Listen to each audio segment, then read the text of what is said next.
en el Salmo 139, lo leyó el hermano Gabriel.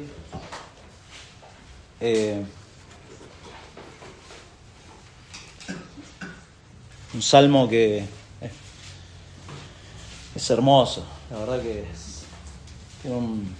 tiene mucho contenido, no se preocupe, vamos a tratar de reducirlo, pero me adelanté a elegirlo al Salmo 139 porque veía que los hermanos que también van a estar enseñando también han tomado varios salmos, así que dije, agarro el 139 que me encanta antes que me lo... Pero bueno, pero la palabra de Dios en sus implicancias, o sea, en las aplicaciones que tiene para nosotros son múltiples,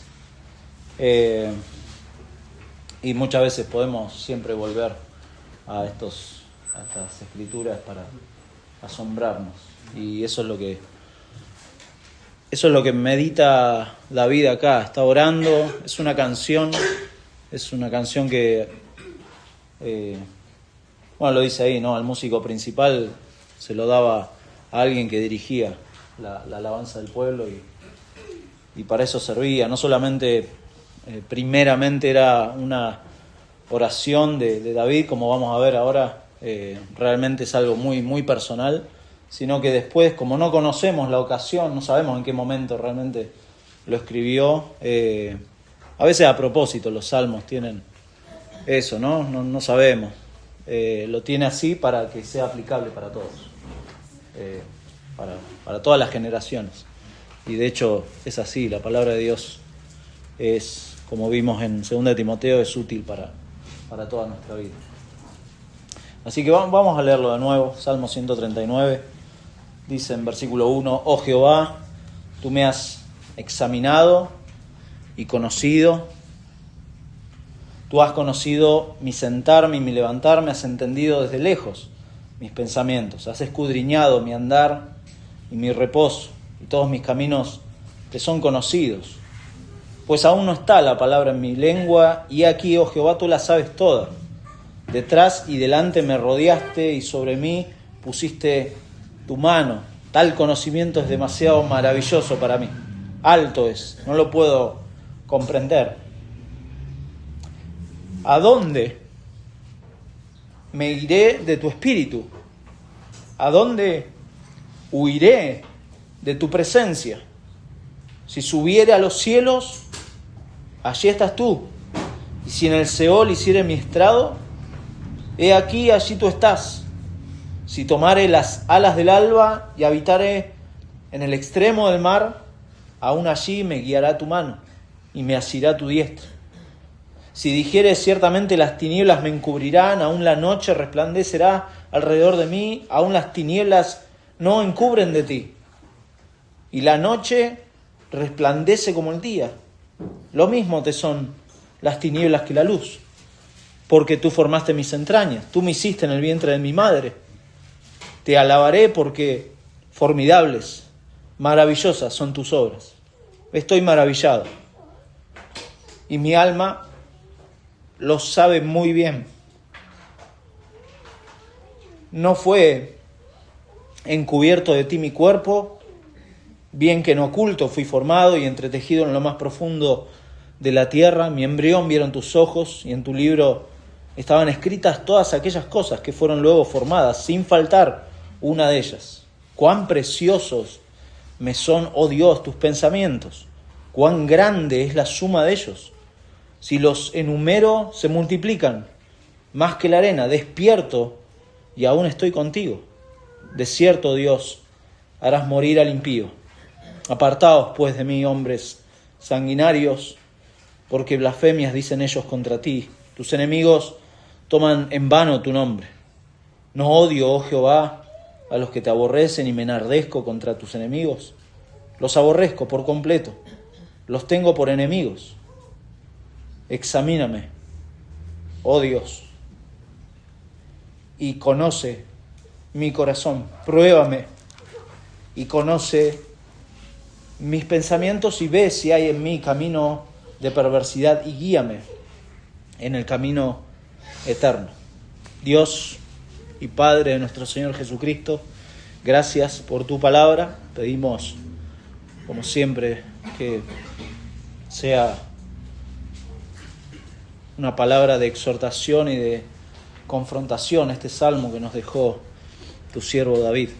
Gracias, porque nos ha llegado a nosotros y hoy podemos, en esta reflexión de David, también junto a él, pensar en estas cosas y ver lo diferente que eres, sin duda, de nosotros. Señor, gracias por tu palabra, porque esta edifica a tu pueblo. Es ella en la que buscamos consejo, en la que tenemos el fundamento de todo. Señor, tu palabra, tu autoridad. Y pedimos que a través de ella también transformes corazones que quizá están endurecidos contra ti, Señor. Te lo pedimos en el nombre de Jesús. Amén. Amén. Lo que el mundo piensa, y bueno, lo que nosotros también, cuando estábamos sin Cristo, lo que pensábamos de Dios, realmente a veces, bueno, a veces se lo toman en broma, ¿no? La gente dice cosas de Dios o piensa de una manera bastante risueña acerca de Dios, pero es trágico, si uno se pone a pensar, es trágico porque no saben lo que están haciendo, no saben lo que... Y nosotros no sabíamos realmente lo que hacíamos o lo que pensábamos cuando muchas veces nos burlábamos de Dios, nos mofábamos, lo hacíamos cada vez más pequeño a Dios.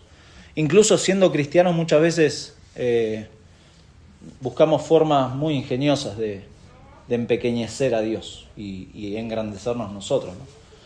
O engrandecer a las personas en lugar de a Dios. Hay un libro que no hace mucho leí, que me encanta y siempre lo recomiendo, es de un hermano, Edward Welch, que se llama Cuando la gente es grande y Dios es pequeño. Y que habla de eso, habla de cómo empequeñecemos a Dios en cosas cotidianas, diarias, en decisiones, en cómo vemos a la gente, en el temor que tenemos de la gente. Y muchas veces el temor al hombre nos lleva a tomar decisiones bastante tontas. Y este autor, en uno de sus, al principio del libro, él empieza a hacer una serie de preguntas que realmente son demoledoras, con esta idea de que reemplazamos a Dios por la gente. Y él hace estas preguntas, y cito, dice: ¿has batallado con la presión social? ¿Te maravilla tu currículum vitae? ¿Tienes demasiados compromisos? ¿Vives para complacer a los demás? ¿Necesitas algo de tu cónyuge? ¿Necesitas que te escuche, que te respete? ¿Es la autoestima una preocupación crítica para ti? ¿Reverencias o temes a las opiniones? ¿Temes ser expuesto como un impostor? ¿Las opiniones de los demás te controlan? ¿Estás siempre inseguro de las decisiones que tomas a causa de lo que piensan los demás? ¿Te sientes vacío? ¿Tienes, entre comillas, hambre de amor? ¿Te avergüenzas con facilidad? ¿Mientes de manera recurrente? ¿Disfrazas la realidad? ¿Tienes celos de otras personas? ¿Te enoja o te deprime a menudo la gente? ¿Te sacan de las casillas? ¿Evitas el contacto con la gente? ¿Te comparas con los demás? ¿Eres exitoso a los ojos de quién? ¿Por qué estoy preocupado por la autoestima? ¿Por qué necesito que alguien, aún el Señor, piense que soy fantástico? Y ahí termina.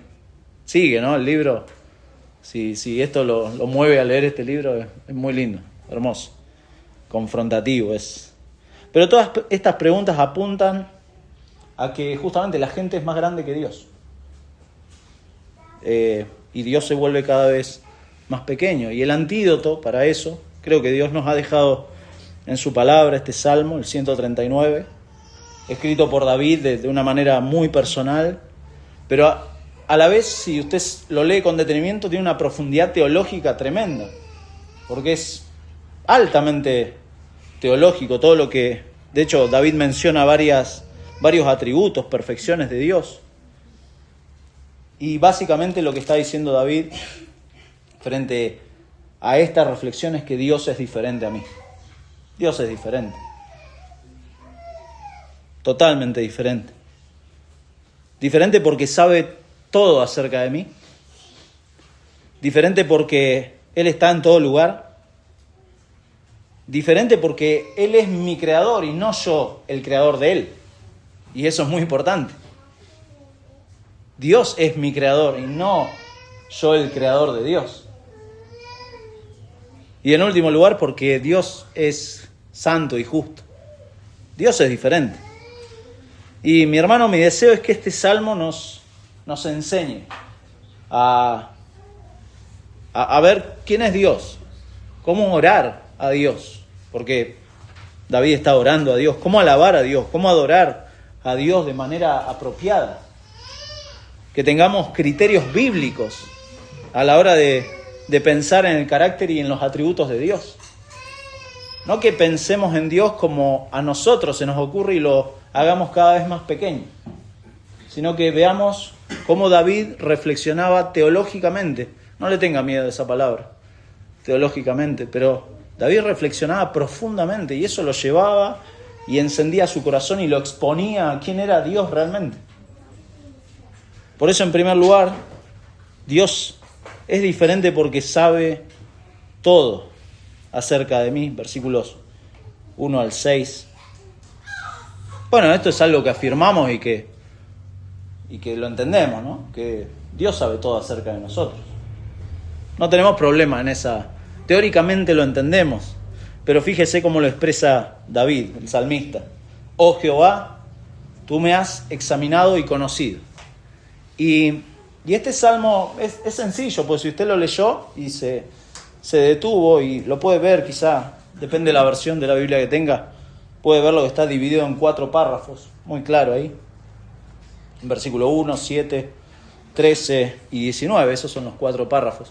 Y esos 4 versículos son como un resumen de lo que el resto dice. Oh Jehová, tú me has examinado y conocido, y después despliega todas las otras ideas. Versículo 7, ¿a dónde me iré de tu espíritu y a dónde huiré de tu presencia? Y de nuevo despliega esa idea. Versículo 13, porque tú formaste mis entrañas, tú me hiciste en el vientre de mi madre, y de nuevo desarrolla. Y versículo 19, de cierto, oh Dios, harás morir al impío, apartado pues de mí hombres sanguinarios, y eso vamos a ver, porque seguramente se estará preguntando por qué llegó a ese punto David.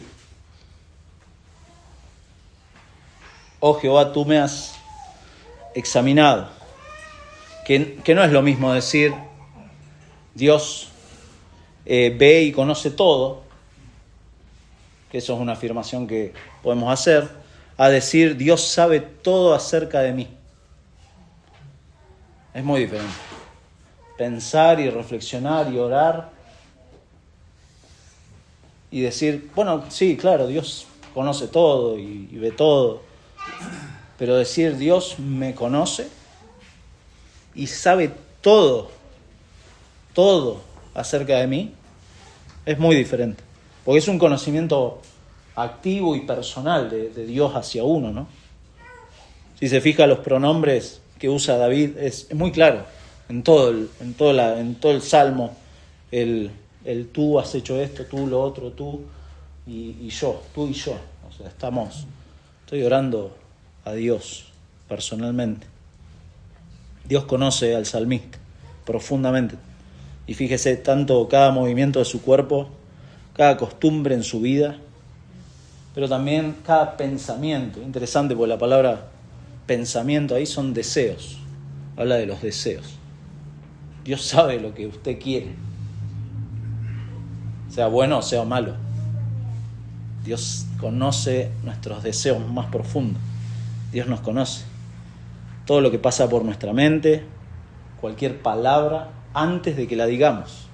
Dios nos conoce así. Me conoce así. Dios conoce conoce mis redes sociales. Dios las conoce. Dios conoce mis amigos de fútbol. Dios conoce cómo soy fuera de la iglesia. Dios me conoce en el trabajo, me conoce en el colegio, me conoce. Dios me conoce y sabe. O sea, por eso decimos, siempre cada tanto lo mencionamos, que es fácil ser cristiano en una iglesia. Pero Dios me conoce. Y Dios sabe lo que hay, los deseos más profundos nuestros, Dios los conoce. El mismo salmista podría decirnos, se trata de la manera que Dios me conoce a mí y cómo eso me pone a prueba. Porque eso es lo que está diciendo David. Tú me has examinado y conocido. Y si se fija, a medida que David va avanzando en el Salmo, como que eso lo pone en aprieto. No es un cántico de alabanza, justamente. Ahora vamos a ver, pero no es justamente algo que al salmista realmente le alegra. No está diciendo, qué alegría que tú me conozcas. Y vamos a ver que versículos 6 o versículos 17 y 18, el asombro que tiene David no es un asombro muy positivo. Porque realmente llega un punto en donde el carácter de Dios y el que es tan diferente a uno debería ponernos realmente en aprietos. Dependiendo cómo está nuestra condición, nuestro corazón. Uno sabe, Dios me conoce. Hebreos 4:13 dice algo parecido. No hay cosa creada que no sea manifiesta en su presencia. Antes bien, todas las cosas están desnudas y abiertas a los ojos de aquel a quien tenemos que dar cuenta. Dios nos conoce. En pocas palabras, lo que dice en estos versículos es que su discernimiento de mi persona es absoluto. No hay cosa que Dios no conozca de usted. Claro, quizá un hermano usted lo puede conocer, pero uno tiene que confiar en que es Dios el que conoce realmente. Dios conoce a sus hijos, a sus ovejas, las conoce.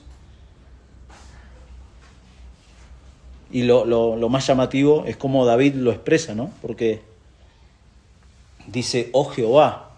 No se preocupe, vamos a ir avanzando, parece que estoy en las dos primeras palabras. Oh Jehová, está diciendo, es el Dios del pacto, el Dios que conoce a su pueblo. Dios conoce a todos, pero de manera personal y de manera íntima conoce a su pueblo, a los que son suyos. Él sabe quiénes son suyos. Dios conoce a todos, claro, pero la relación que Dios tiene con su pueblo es sumamente importante, diferente. Y David le canta a este Dios del pacto y habla esto es la omnisciencia de Dios, de que Dios conoce todo, que amerita esto una predicación completa, hablar de la omnisciencia, de que Dios conoce todo. Es un tema precioso, pero bueno, para no irnos del Salmo, fíjese cómo luego describe, versículos 1 al 4, describe aspectos de la vida de David. ¿Sí? El hecho de sentarme, levantarme, los pensamientos, el andar, el reposo, todos mis caminos, dice, todos mis caminos Dios los conoce, ¿no? Usa una figura de lenguaje que habla de todo, que completa todo. Dios conoce todo. Dios conoce de punta a punta todo lo que usted hace durante todo el día. Dios lo sabe. Dios sabe cómo usa el tiempo usted, cómo pierde el tiempo. Saben las cosas que perdemos el tiempo, ¿no? Todos perdemos el tiempo en algo. Y Dios lo sabe. No podemos. No sé si se ha encontrado con alguna persona que dice, no, estuve haciendo un montón de cosas. Y parece que realmente estuvo haciendo un montón de cosas. Pero bueno, uno no lo sabe. Dios lo sabe. Dios sabe qué estuvo haciendo durante su día. Si realmente estuvo ocupado, tan ocupado, que está explotado de cosas. Y quizás no está tan explotado. Dios lo sabe. No sé. Uno no lo sabe. Y quizá uno se queda, bueno, confía en que el hermano me dijo, no, estuve a full. ¿Viste la frase? Estuve a full. Y decís, bueno, claro, estuvo muy ocupado. Pero eso es lo tranquilizador, de que cada aspecto de nuestra vida Dios los conoce. Y fíjese, versículos 5 y 6, se empieza a asombrar de esto, de una forma llamativa, porque dice: detrás y delante me rodeaste, y sobre mí pusiste tu mano. Tal conocimiento es demasiado maravilloso para mí. Alto es, no lo puedo comprender. Lo que está diciendo, hay un autor, Michael Wilcock, que dice lo siguiente: mientras siga complacido en mi propio yo y alejado de Dios, ese conocimiento suyo lo viviré como una amenaza. Tan pronto me aparte del pecado y vuelva junto a Él, ese conocimiento será la fuente de mi consuelo.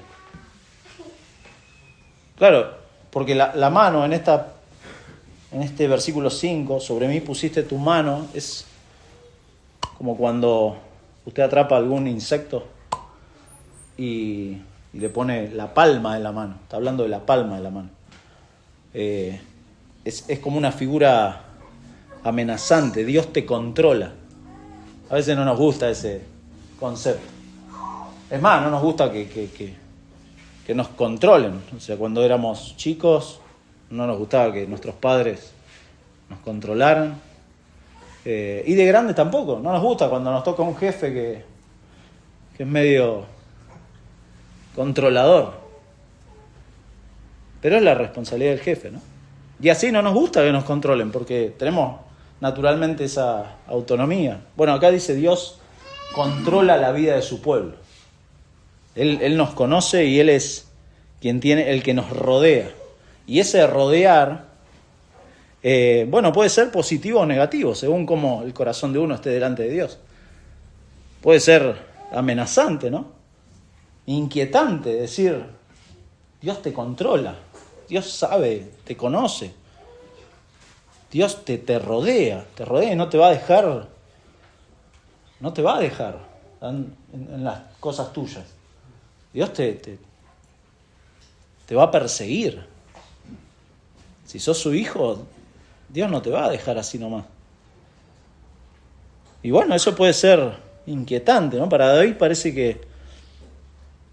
que esa mano sobre él era realmente que tenía que rendir cuentas, David, con Dios, porque Dios lo conocía. Y por eso ese conocimiento era demasiado maravilloso, en el sentido no positivo, maravilloso no puedo realmente comprenderlo, es alto dice, como si estuviera. Yo la otra vez hablábamos con un hermano y decía cuál era su pesadilla cuando era chico, y la mayoría coincidíamos de que algo grande nos aparecía, que no sabíamos si era una pared que nos aprisionaba y David está pensando en Dios es alto, pero es temible. Eso está diciendo.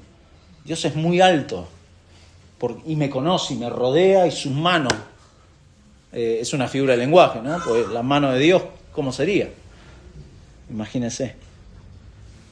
Parece, y acá termina el párrafo, pero fíjese cómo lo conecta esto de rodear, Dios rodeando a la persona, cómo es diferente. Y Dios es diferente no solo porque me conoce completamente, sino porque está en todo lugar, dice. David, desde el versículo 7 al 12, habla de esto. ¿A dónde? Hace dos preguntas ahí que parece que David quiere escapar de Dios. ¿A dónde? ¿A dónde me iré de tu espíritu? ¿A dónde huiré de tu presencia? Parece que tiene el deseo de que, en algún momento quiero escapar de Dios, de ese control de Dios, de esa mirada de Dios, de esa mano de Dios. Quisiera escapar. Habla de la omnipresencia. Dios está en todo lugar, y de nuevo, esto amerita horas para estudiar el tema de la omnipresencia, del atributo de Dios, de que está en todo lugar, de que Dios no está limitado por el tiempo ni por el espacio, como nosotros, ¿no? Nosotros somos súper limitados, no podemos estar en todo lugar. ¿Le han dicho eso? Usted no puede estar en todo lugar, usted no puede saber todo, usted no puede controlar todo. Dios sí puede, por eso es diferente Dios a nosotros. Y por eso nosotros, cuando no podemos estar en todo lugar, o no podemos saber todo, o no podemos controlar todo, bueno, nos empezamos a preocupar. Y nos llenamos de ansiedad porque quisiéramos conocer todo, porque desearíamos ser una mosca. Esa imagen, me gustaría ser una mosca y estar, lo han usado, ¿no? Sabe que una mosca más de 2 meses no vive, ¿no? Eso también hay que tenerlo en cuenta. Pero quisiéramos conocer todo. Y por medio de ese conocimiento o de ese estar en todo lugar, controlar todo. Pero no somos dioses. Dios es Dios, no nosotros. Y eso marca la diferencia. Y acá, note que David acá está considerando esta idea, no con el deseo de conocer o de estar en todo lugar, sino que está pensando en escapar de Dios. ¿A dónde me iré? ¿A dónde me iré? Si subiere, y fíjese cómo lo dice, ¿no? Si subiera a los cielos, si tomare las alas del alba, si dijere, ciertamente las tinieblas me encubrirán. Pero las 2 primeras preguntas, la respuesta es muy clara. Es una pregunta retórica, la respuesta es ninguna parte. ¿A dónde me iré? A ninguna parte. Nadie puede escapar de Dios. Ni el incrédulo ni el creyente. Nadie puede escapar de Dios. Porque del Señor es la tierra y su plenitud. Dios está completamente a conocimiento y en todo lugar. Así que a ninguna parte. Y después lo amplía, ¿no? En el resto de los versículos. ¿Cómo es esto? Cómo Dios está en todo lugar. Y cómo yo no puedo escaparme. Yo puedo aislarme de las personas. Eso sí puedo hacer. Puedo encerrarme en mis pensamientos y aislarme. Pero pensando en Dios, todos esos intentos son tontos. No puedo escapar de Dios. No puedo engañarlo a Dios. Y por eso usa estas posibilidades que son bastante: si subiere, si tomare, si dijere. Hubo un profeta, recuerda a Jonás. Jonás es tragicómica la historia de Jonás, ¿no? Porque él buscó huir de Dios. Parece que se olvidó de este salmo, ¿no? Porque el salmo fue escrito antes de Jonás, este salmo. Entonces Jonás quiso huir y se marchó a Tarsis, que era en la otra punta del continente. Y no pudo huir de Dios. Hizo el intento, pero no pudo hacer nada. Muchas veces usted y yo, mi hermano, queremos escapar de Dios. Pero no se puede escapar de Dios. No se puede escapar de Dios. ¿Cómo buscamos escapar de Dios? Bueno, llenándonos de ocupaciones, sumándonos problemas a nuestra vida. ¿Para qué? ¿Con qué necesidad decimos? ¿Con qué necesidad? Claro, es que estamos buscando en nuestro corazón escapar a nuestra responsabilidad de que tenemos que dar cuenta a Dios y entender que Dios es diferente a mí. Dios es diferente. Y si usted es un hijo de Dios, es certeza de que, y entiéndase bien esta frase, Dios no va a dejarlo salirse con la suya. Porque es su hijo, es su oveja. Es como una oveja, ¿no? El ejemplo de la oveja es bueno porque lo hablábamos ayer en la reunión de hombres. La oveja, a veces tenemos la imagen muy tierna de Jesús levantando la oveja. Y sí, el Señor es tierno, ¿no? Pero también tiene una vara y un cayado que infunden aliento, dice el Salmo 23, pero que sabemos que es para salvar y a veces azotar a la oveja para que no se... Había un video, ¿no? No sé si lo vieron, una oveja que el pastor, el que pastoreaba a la oveja, la salva de un pozo. Hermoso, ¿viste? Y cómo el pastor salva a la oveja. Y de nuevo la deja en el suelo y de vuelta se va y se mete en otro pozo. Es como, claro, así somos. Así es nuestro corazón. Enseguida queremos escapar de Dios y nos metemos a otro pozo y a otro pozo. Y así. Pero Dios no deja a sus ovejas o a sus hijos. Esa es otra imagen buena, ¿no? ¿Quién va a dejar a sus hijos salirse con la suya. Y hay chicos acá ahí. Pero escuchen, es un paréntesis, ¿no? Pero los padres, que son la autoridad de la casa, no deben dejar que sus hijos salgan con la suya. Porque no mandan. Los hijos no mandan en la casa. La autoridad son los padres. Y no se pueden salir con la suya. ¿Por qué? Porque son como ovejas que todavía necesitan crecer, que necesitan ser cuidadas. Y no tienen la sabiduría. Y hasta los grandes, ¿no? Necesitamos a veces consejo permanente. Imagínese un chico. No puede organizar como una reunión familiar, a ver los chicos qué piensan, qué opinan de esto. No sé si es muy sabio eso, porque los chicos no tienen la responsabilidad, no tienen la carga de responsabilidad que los padres sí tienen. Y eso es importante. Y versículo 10, ahí dice, avanzando, ¿no? Aún allí me guiará tu mano. O sea, estoy tratando de escapar, estoy tratando de usar, si tomare las alas del alba, es una imagen, una figura de lenguaje, pues dice, ¿qué son las alas del alba? Son como los rayos del sol, eso está diciendo, las alas del alba, es una imagen poética, ¿no? Que usa David, de los rayos del sol. Quiero tomar los rayos del sol y la velocidad de la luz para huir al otro extremo de la tierra, escaparme de Dios, pero no lo voy a lograr. Y porque aún allí, dice, me guiará tu mano y me asirá tu diestra. Y acá, aquella mano que oprimía en el versículo 5 es otra mano. Y es hermoso eso, porque es también la mano que cuida a sus hijos. La presencia de Dios, que en momentos puede ser inquietante, ¿no? Y uno sabe, en el corazón, uno sabe cómo está delante de Dios, si está andando bien. O sea, esto no es que alguien es perfecto o ha llegado a un sumum de santidad, pero uno sabe cómo anda con Dios, ¿no? Y Dios puede ser inquietante en momentos, pero es consuelo para su pueblo.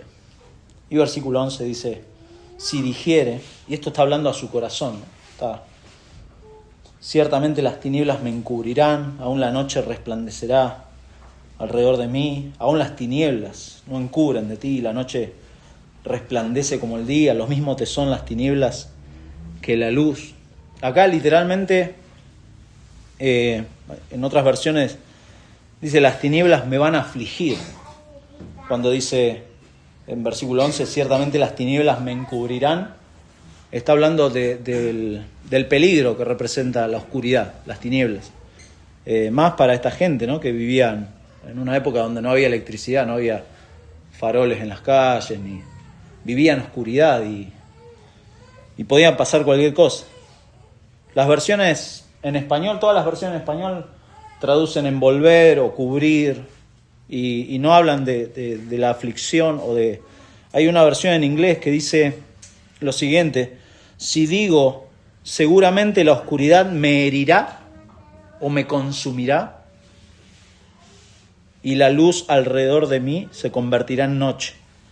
Es como que da el sentido de que Dios no está limitado por nada. Nosotros sí tenemos miedo a la oscuridad, tenemos temor a lo que puede pasar en esas situaciones de peligro, pero Dios está ahí y no está limitado ni tiene... Es una especie de transición que David está haciendo, reconociendo que Dios no se ve afectado por estas cosas. Y es muy diferente a nosotros, ¿no? Nosotros cuando estamos en peligro nos damos cuenta y nos agarra temores. Pero Dios no está ahí y es muy diferente a nosotros. Hermano, le hago una pregunta. ¿Le resulta molesto que Dios sea así? Que Dios sea, que tenga este carácter. ¿Le resulta asombroso y consolador? Honestamente, en su corazón. ¿O esto le persigue? Que Dios sea, que tenga este carácter. Bueno, David está haciendo eso, está reflexionando en este cántico que tiene un peso teológico tremendo, pero está reflexionando al mismo tiempo acerca de quién es Dios y cómo es de diferente a nosotros. Porque eso, bueno, la teología se trata de eso, ¿sí? Es un término que a algunos les asusta, pero es estudiar a Dios y entender que a medida que uno profundiza en quién es Dios, entender de que realmente es diferente a nosotros y es tremendo privilegio ser parte de su pueblo. Esto no es algo que hay que rechazar, el querer conocer más a Dios, porque David está reflexionando sobre lo que él conoce de Dios y quiere conocerlo más profundamente, y esto lo lleva a asombrarse diariamente de quién es Dios. Y acá en estos versículos 13 al 18, David no está pensando en Dios como el creador, así en macro, ¿no? Dios como el creador, sino que David está pensando en Dios como su creador. De manera personal, si se fija ahí, versículo 13, Dios es diferente porque Él es mi creador y no yo. No soy yo el que invento a Dios. O me imagino, no, para mí Dios... ¿Lo has escuchado eso? ¿Esa frase? No, para mí Dios no es así o no es asá. No, lo que Dios dice en su palabra, así es Dios. Y punto. Versículo 13. Porque tú formaste mis entrañas. Esa es la razón principal. Tú me hiciste en el vientre de mi madre. Es un paralelismo, ¿no? Que está diciendo lo mismo. Tú formaste mis entrañas. Tú me hiciste en el vientre de mi madre. Pero ese paralelismo es interesante porque habla de las dos partes que Dios ha hecho de nosotros. Por un lado, mis entrañas, y el me hiciste en el vientre de mi madre habla del cuerpo físico, porque después lo va a describir. Esto es hermoso. Está reflexionando David de cómo Dios, en primer lugar, está retomando, ¿no?, la idea de versículo 1, de que Él lo ha examinado y conocido. Y Él es mi creador, no solo de lo físico. Versículo 13 dice, tú formaste mis entrañas. Esa palabra literalmente es, tú formaste mis riñones. Y los riñones, para la antigüedad era un órgano vital, pero era donde residía, como la parte, ellos pensaban así, ¿no? Residía, cuando decimos nosotros, el corazón, la parte inmaterial, la parte que no podemos ver. Tú formaste eso. Tú formaste la parte que no se puede ver. Dios la conoce. Por eso después dice, mi alma lo sabe. Mi alma lo sabe. Y versículos 15 y 16 sí habla del cuerpo físico. Pero antes dice, tú formaste todo lo que ningún ser humano puede conocer realmente, que es la parte inmaterial. Nadie puede conocer mis pensamientos, mis emociones, mis sentimientos. Nadie lo puede conocer, nadie lo puede diagnosticar, nadie lo puede poner en un tubo de ensayo. No puede. Esa parte Dios la conoce porque Dios me formó mis entrañas. O sea, Dios formó eso que soy, mi personalidad. Dios la conoce. Así como formó mi cuerpo físico, Dios formó mi mente, mis emociones, mis sentimientos, mi corazón. También mi corazón físico, el que bombea, también lo hizo Dios. Hizo mi cuerpo, mis huesos, mis músculos, que eran perfectos. Después, claro, la degradación natural, bueno, es lo que hay. Pero Dios lo formó así. Dios hizo todo. Todos los sistemas del cuerpo fueron formados por Dios. Hermoso como lo describe, pues yo pensaba, en esa época no había ecógrafo, ¿no? Y tremendo cómo describe. No fue encubierto de ti mi cuerpo, bien que en oculto fui formado y entretejido en lo más profundo de la tierra. Está usando el lenguaje poético, ¿no? Está diciendo, Dios hizo mi embrión, vieron tus ojos. Que no sabían si el embrión es poesía, ¿no? y en tu libro estaban escritas todas aquellas cosas. Eso también es un lenguaje figurado para decir, Dios conoce todo, Dios no necesita un libro realmente para conocernos. No necesita tomar nota en un libro para conocernos. Dios nos conoce, pero esa imagen nos recuerda de que Dios tiene en cuenta todo lo que pasa en nuestra vida. Dios nos conoce. Por eso, realmente pensar que otro ser humano, que es limitado como uno, a veces bajo preconceptos de filosofía de este mundo, de conocimiento humanista, pueda resolver los problemas del ser interior, bueno, bíblicamente es imposible. Imposible. Es imposible dada la condición de ambos. Yo soy un ser caído y la otra persona que me está filosofando también es un ser caído. No podemos entender ninguno de los dos realmente cómo estamos formados internamente. Y entonces, ¿cómo uno pudiera? Bueno, gloria a Dios que necesitamos las Escrituras, necesitamos todo el consejo de Dios para aconsejarnos unos a otros. No bajo mis criterios, sino bajo lo que Dios dice. ¿Qué dice Dios? Vayamos, hermano, ayer hablábamos los hombres, no voy a ampliar, no se preocupen, pero hablábamos de los problemas que no. Tengo problemas, no sé, con la ira, o tengo problemas con, no sé, lo que sea. Bueno, ¿qué dice Dios? Eso es importante. ¿Qué dice Dios en su palabra? ¿Qué tenemos que hacer? Dios nos ha dado su palabra, mi hermano, para entender esto, cómo funcionamos. Tenemos que tener cuidado de querer unir su palabra con cosas de este mundo que el mundo no sabe. El mundo y los incrédulos no saben cómo funciona el ser humano. En esta parte inmaterial, en esta parte que no entendemos, Dios nos conoce. Por eso Dios es diferente. Otra cosa es el tema de lo físico. Dios en su gracia común ha dado profesionales, ¿no? Doctores, médicos, tenemos dentistas que nos arreglan. Y eso y bueno, es a través del estudio, de la ciencia. Y amén por eso, porque hay doctores que tratan nuestro físico, hay tecnología, recién dijimos, hay ecógrafos, hay cosas que han avanzado. Pero aún así, los doctores tienen que actualizarse, ¿o no? No que sí, hay que actualizarse. Tienen que agarrar, cada tanto salen nuevas investigaciones y los doctores tienen que actualizarse.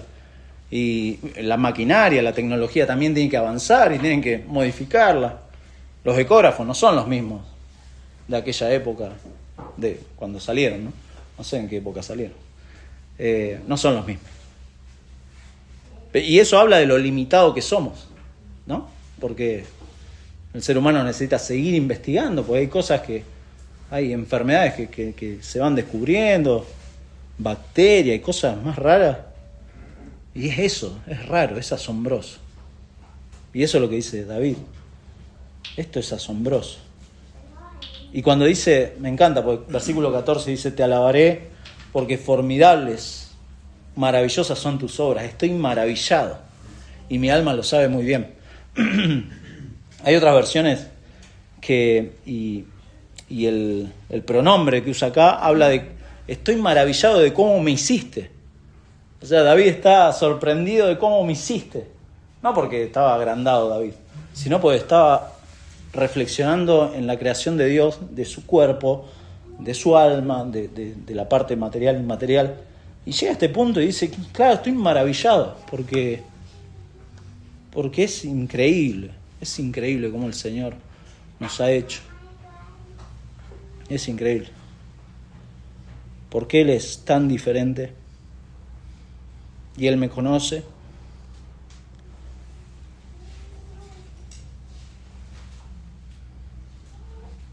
Por eso es maravilloso uno, cuando va a un médico, es increíble ver las maquinarias o las cosas que cada vez que uno va, si es que va, encuentra cosas cada vez más nuevas. Pero la parte del corazón, la parte que nadie puede tratar, eso Dios sí lo puede, porque Él nos conoce. Él nos conoce. Nosotros como seres humanos podemos observar esas cosas. Podemos más o menos marcar algún patrón en observación, pero finalmente el que da el diagnóstico correcto es Dios, de cómo está nuestro corazón, y la solución final la tiene Dios para esa parte, ¿no? El poder de su palabra. Porque Él es el creador y no yo. Él es el creador y no yo. Y versículo 15 y 16, fíjese, amplía, ¿no? El tema que a pesar de la falta de tecnología, Dios sabía todo esto, porque Dios no necesita ecógrafo, claro. Dios conoce los planes de cada persona. Él conoce todo, ve todo eso. Y por eso Dios no necesita, dijimos recién, no necesita un libro, como dice ahí, ¿no? Porque Dios no se olvida. La idea es que todo se está desarrollando como Dios lo ha planificado en la vida de David, también en nuestra vida. Dios es tremendamente diferente y concluye, versículo 17, cuán preciosos me son, oh Dios, tus pensamientos, cuán grande es la suma de ellos. Si los enumero se multiplican más que la arena, es como que llega al punto de... Es demasiado esto es demasiado. Esto es demasiado. Son cosas raras que asombran, son incontables. Pero después termina con algo que, mientras lo leía Gaby, a mí también dije, qué raro que suena. Esa última parte, versículo 18. Despierto y aún estoy contigo.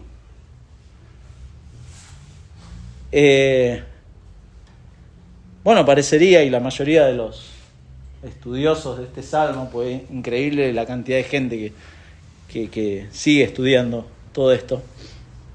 Pero despierta, evidentemente habla de una meditación como de un sueño. Está meditando, pensando, como muy concentrado en eso David, y está como durmiendo y soñando y reflexionando en su mente. Y despierto, dice. Y aún estoy contigo. O sea, porque Dios, sea en nuestra reflexión, o sea en nuestra realidad, en la circunstancia en donde estemos, Dios está presente y Dios nos conoce en todo momento. Y por eso, versículos 19 al 24, es como que David despierta y vuelve a la realidad. Y aún estoy contigo. Y esta última parte nos sugiere que David realmente está en problemas. Está en problemas, tiene opositores, dice. Y son circunstancias difíciles. Pero es llamativo porque David no se enrieda en los problemas acá, sino que lo deja en manos de Dios. De un Dios que es diferente a él. Y como vemos en este último encabezado, en cuarto lugar, Dios es justo y santo. Es diferente porque Él es justo y santo. Es diferente. Está David reflexionando por un lado en Dios, pero por otro lado no ignora su realidad. No es ingenuo a lo que le está pasando. Hay algo que le está llevando a sufrir. Y por eso dice, de cierto, Dios, harás morir al impío, apartaos pues de mí, hombres sanguinarios, porque blasfemias dicen ellos contra ti, tus enemigos, etc. Parecería que David está tomando partido acá, ¿no? Pues está diciendo, hay gente, opositores, gente impía que blasfema contra Dios, o toman en vano su nombre, o aborrecen a Dios, dice, versículo 21, son enemigos de Dios. Y entonces David está diciendo, quiero ser fiel, o sea, yo no estoy con ellos. Yo no estoy con esa gente. Yo no soy de los que, de esta gente impía. No soy de estos hombres sanguinarios. Es más, yo sé que harás morir. Esto es una certeza de David. Harás morir a aquel que se mantiene en esta impiedad y en esta rebelión y enemistad contra Dios. Dios se va a encargar y David lo deja en manos de Dios y él se quiere quiere marcar que él quiere ser fiel al Señor. David quiere ser fiel al Señor. Está en ese camino. Versículo 22 dice, los aborrezco por completo, los tengo por enemigos. Se está poniendo del lado de Dios. Yo estoy de tu lado, Señor. Pero fíjese acá, llega al punto, creo que es el punto, el clímax, que nos lleva al único pedido que David le hace a Dios en todo el Salmo. El único pedido, versículos 23 y 24. Examíname, oh Dios, y conoce mi corazón. Pruébame y conoce mis pensamientos. Y ve si hay en mí camino de perversidad. Y guíame en el camino eterno. Seguramente los pensamientos de David en estas circunstancias de impíos, de hombres que quizás lo estaban persiguiendo. Bueno, hay veces que en circunstancias difíciles nuestros pensamientos no son claros. Y le dice esto a Dios, ¿no?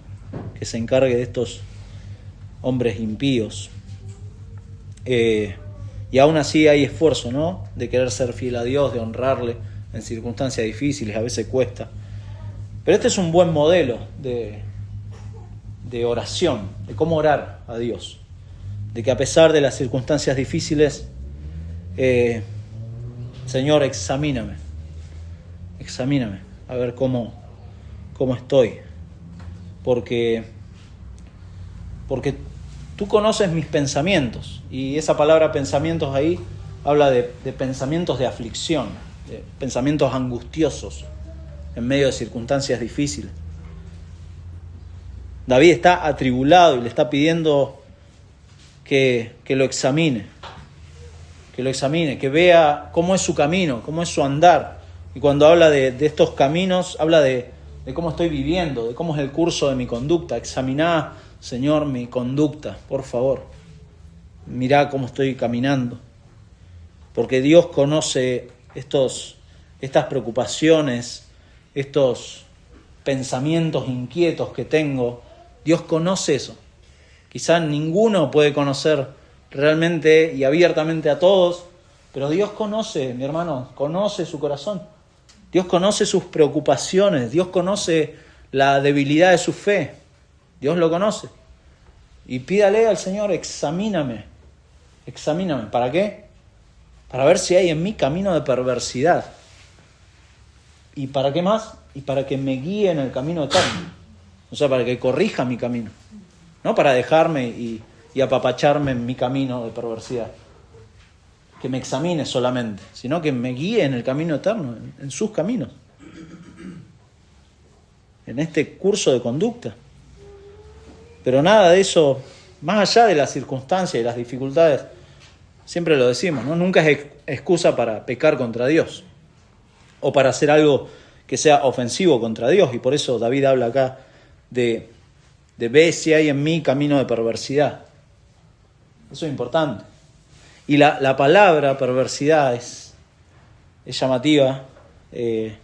Derek es el camino y Oleb o Oseb es el perversidad, y Oseb se usa en otros pasajes, por ejemplo lo tengo anotado acá, en Isaías 48, se lo leo, 48, 4 y 5, dice: por cuanto conozco que eres duro, le está hablando Dios a Israel, cuanto conozco que eres duro y barra de hierro tu cerviz y tu frente de bronce, te lo dije ya hace tiempo, antes que sucediera te lo advertí, para que no dijeras, mi ídolo lo hizo, mis imágenes de escultura y de fundición mandaron estas cosas.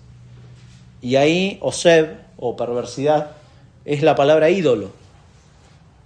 Es llamativo porque David en este salmo está diciendo, es mi conducta idólatra, la que ves ahí en mí un camino de idolatría, una tendencia idólatra en mi corazón.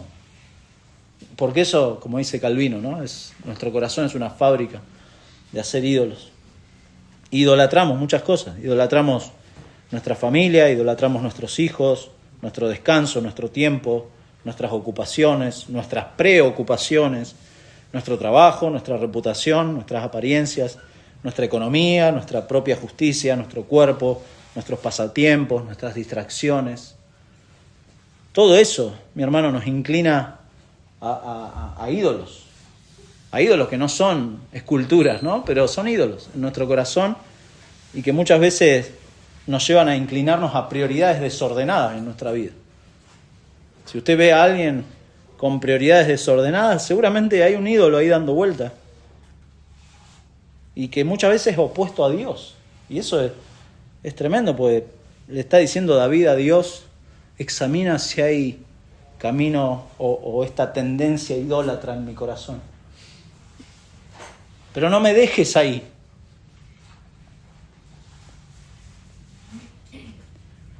Guíame en el camino eterno. No me dejes. Porque tú me conoces. Tú me has examinado y conocido. Tú me conoces. Tú estás en todo lugar, no puedo escapar de vos. Tú me conoces desde el vientre de mi madre, me has creado, sos mi creador. Entonces, por favor, si estoy en dificultades, bueno, tú sabes. Acá David le dice a mis enemigos, encárgate de ellos. No, yo no puedo. Pero reflexiona sobre su corazón. Y está pensando en que posiblemente su corazón está mal también delante de Dios, ¿no? Y le dice, examíname y ve si hay en mí. La Biblia, mi hermano, todo lo que dice acerca de nuestro corazón, lo resume en una frase o una palabra tan sencilla como es la idolatría. Claro, el mundo lo puede etiquetar de diferentes formas y nos muestra como víctimas a veces de lo que nos pasa, pero la Biblia es clara. La Biblia dice, no, es nuestro corazón idólatra y nosotros somos responsables de eso. Y no hay vuelta en eso. La idolatría es un problema delante de Dios y que solamente delante de Dios podemos solucionar, y Dios puede corregir eso y guiarnos en su camino eterno, porque un ídolo siempre es algo que sustituye a Dios. Siempre. No le busque la vuelta, por favor, en su corazón y en su mente, no le busque la vuelta. Todo ídolo que tenemos en nuestra vida es algo que sustituye a Dios. Algo que abrazamos para nuestra tranquilidad. Algo que le metemos mano para sentirnos seguros. Y olvidamos a Dios. Y cualquier creyente, esto no es solamente un problema de los incrédulos, cualquier creyente está en peligro de eso. Recuerda en 1 de Juan, al final de 1 de Juan, capítulo 5, Juan le dice a los creyentes, guardaos de los ídolos. Guardaos de los ídolos. Porque están ahí tratando de zarpar y están ahí, hay que cuidarse. Amar algo que no sea Dios, más que a Dios, pues puede haber cosas buenas, incluso si es algo bueno. Pues recién mencionamos, ¿no?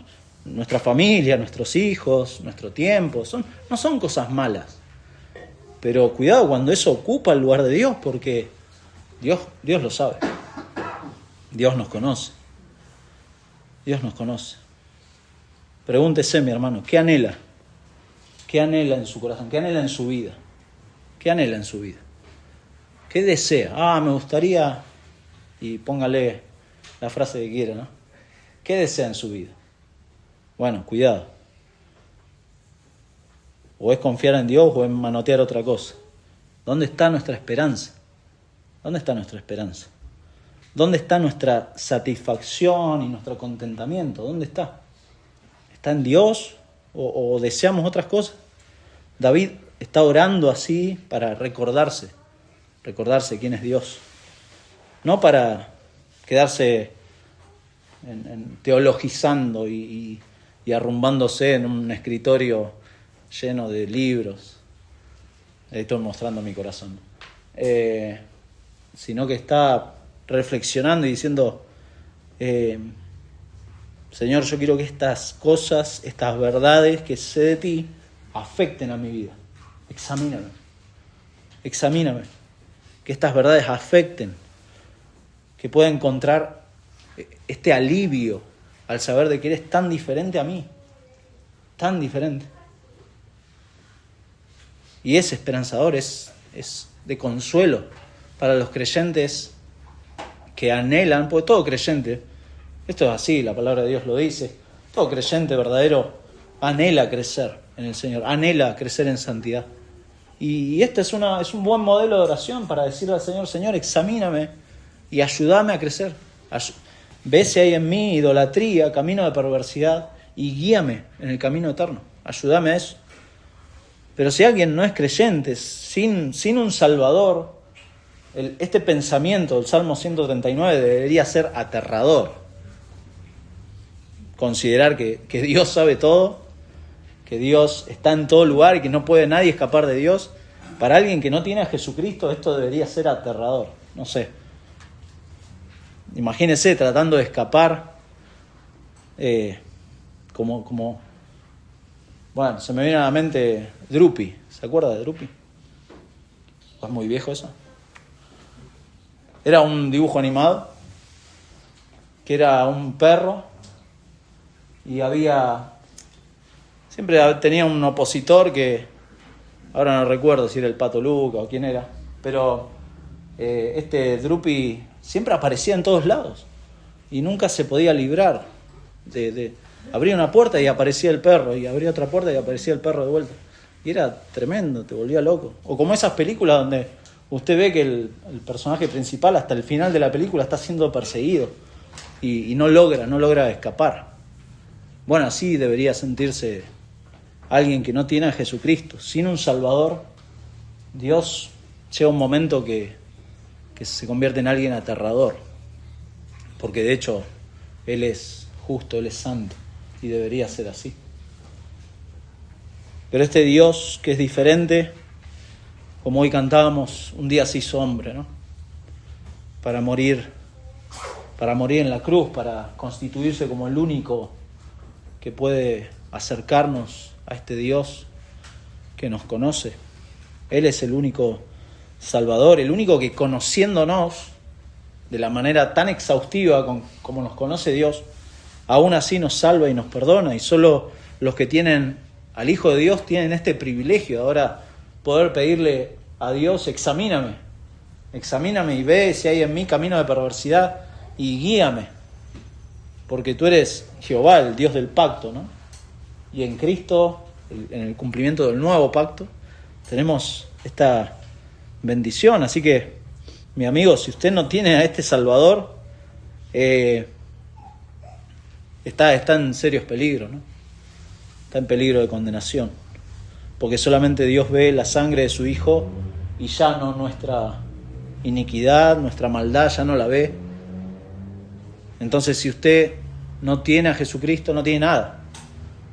Y si deja este mundo sin Jesucristo, un día se va a enfrentar a este Dios que todo lo ve, que todo lo conoce, del cual no puede escapar, porque ni siquiera en el infierno va a poder escapar de Dios. Entonces, si usted no tiene a Cristo, por favor, arrepiéntase y crea en el Señor Jesucristo, que es el que lo puede perdonar, lo puede justificar delante de este Dios, pero también le puede dar el acceso a Dios para decirle, examíname, corrígeme, porque esto es lo mejor que le puede pasar al creyente, ¿no? Que sea corregido por este Dios tan precioso. Vamos a orar. Señor, gracias por tu palabra. Gracias por hombres como David, que tú los inspiraste para escribir este salmo y dejarnos esta oración, esta reflexión, este cántico para instruir a tu pueblo. Señor, qué precioso ver que tú eres realmente diferente a nosotros. Gracias porque nos llena de confianza el poder acercarnos no a algo que nosotros nos hemos inventado, sino que tú eres eterno, tú eres perfecto en todas en todas tus características y eso nos asombra, Señor. Gracias por habernos creado, gracias por habernos formado de la forma que lo hiciste, Señor, pero principalmente gracias por Jesucristo, porque ahora tenemos esta confianza de ir a ti, acceder a tu trono, Señor, por medio de Cristo. Gracias porque podemos pedirte este examen que es permanente, tú lo haces y es para nuestro bien, Señor. Gracias. Gracias porque nos evitas así de endurecernos en nuestros ídolos y de guiarnos en el camino eterno. Señor, muchas gracias porque nos has dejado tu palabra, nos has dejado estos medios de gracia, Señor, que nos ayudan a crecer y a no pensar ya tanto en nosotros, sino ver el privilegio que tenemos de ser tus siervos, Señor. Gracias por todas estas cosas. Pedimos, por favor, nos ayudes en nuestras dificultades, en las cosas que diariamente estemos viviendo, Señor, porque están en tus manos y tú lo sabes, tú controlas todo eso. Señor, pero por favor, examínanos, que si en medio de esas circunstancias hemos pecado contra ti, Señor, por favor, perdónanos, corrígenos, guíanos en el camino eterno.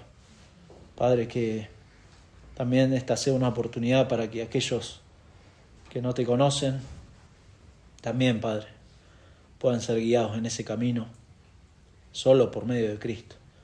Dales el arrepentimiento y la fe para creer en la preciosa obra de nuestro Señor. Padre, oramos todas estas cosas en su nombre. Amén. Amén.